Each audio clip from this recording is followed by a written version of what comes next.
Hello gentlemen, welcome back. In the last video we talked about inverse, sine, cosine, and tangent.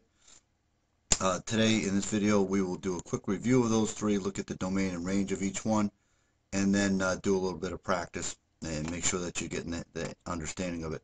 I'm actually going to do about 2 or 3 videos on inverse trig to really make sure that you guys understand the concepts behind it. But let's get started. Here's a review of each of the graphs, arcsine, arccosine, and arctangent. You need to be very mindful of what the domain and range is for each one of these.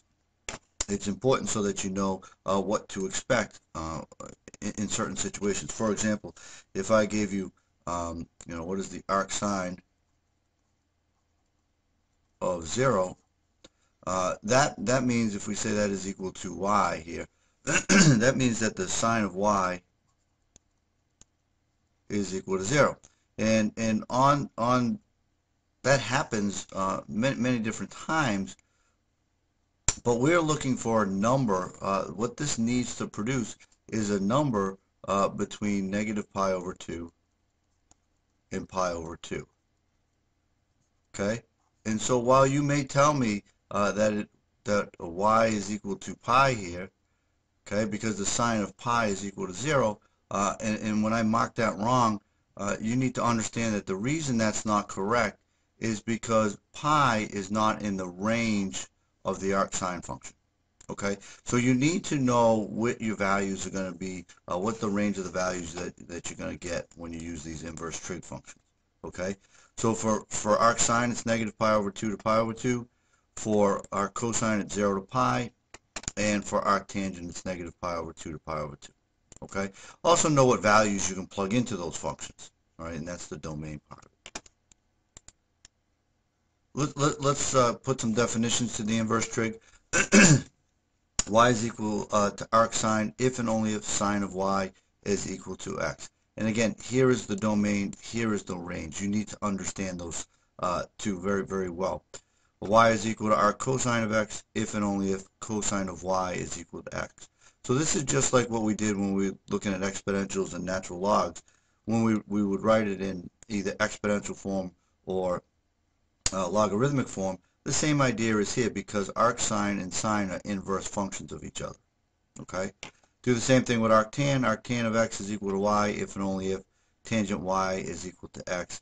Again, the domain for arctan is all reals. The domain is negative pi over 2 to pi over 2. Make sure you understand that it's not inclusive here. We have horizontal asymptotes at both of those points. Because they are inverse functions of each other, we can write things such as the sine of arcsine of x is equal to x. Okay, again, x is between negative 1 and 1 in the domain of arcsine. Okay, and then we get out a number between negative pi over 2 and pi over 2, and then we'll just get x. So if we meet these conditions here, that's going to be true. We can do it the other way.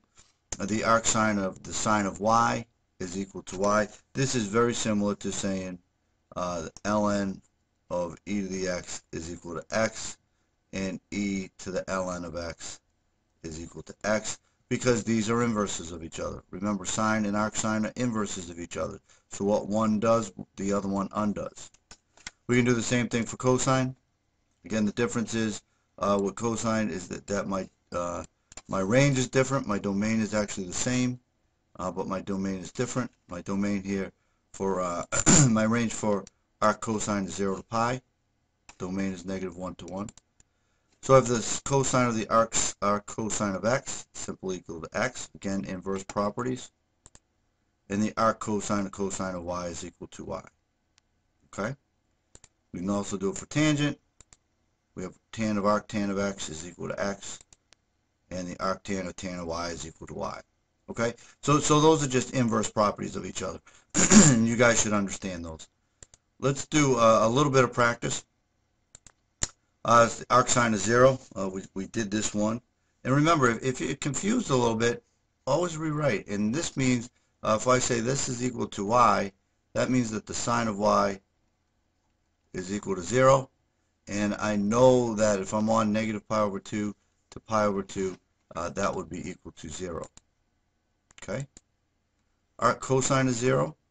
That means Again, if I let this equal y, that means that the cosine of y is equal to 0. I'm going to get a number here between 0 and pi. So on 0 to pi, where is cosine of y equal to 0? You guys should all understand and know that that's equal to pi over 2.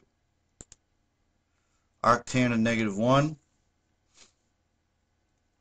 let that equal y, and that means that the tan of y is equal to negative 1, and I'm on negative pi over 2 to pi over 2. Okay, if I'm looking on that range there, you should all realize that that's negative pi over 4. Arctan of 0, where is tangent equal to 0? That's when, if I do this, this is y, then we're going to write tangent y equals 0. Again, I'm on that right there, and you should understand that that's going to be equal to 0. Okay, where the sine function is 0. Arc cosine of negative 1. Okay, I'll do one more and then we'll bang through the rest of them. If I let that equal to y, that's cosine of y is equal to negative 1. Again, I'm on this 0 to pi, and you should understand that cosine of pi is equal to negative 1. Arctan of root 3, okay, you guys should understand that's pi over 3 because it's sine over cosine. Sine of pi over 3 over cosine of pi over 3. This is equal to root 3 over 2 over 1/2, which is just root 3. Okay?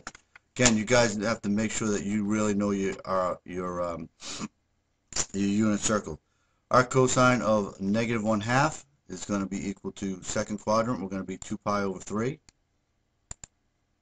Arc sine of negative root 3 over 2. Remember, for arc sine is going to go from negative pi over 2 to pi over 2.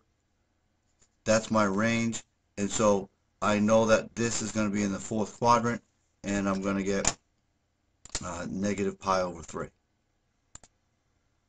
Arc sine of root 2 over 2. Okay, you guys should all realize that's an easy one. That should be pi over 4. And arc cosine of root 3 over 2. Again, here I'm in the first quadrant, and that's going to be pi over 6. Okay. Here's some problems, practice problems. I want you to do 1 to 35 odd on page 349. Again, if you have any questions, make sure that you're emailing me. To summarize, we just looked at we just did a quick review of arc sine, arc cosine, arc tangent. We looked at the inverse properties, we looked at domain and range, and we did a little bit of practice. Okay. The next video we'll do a few more examples, get you more comfortable with inverse trig functions, and as long as you guys are practicing, make sure you know that unit circle because it's going to be important. All right, fellas, have a good day.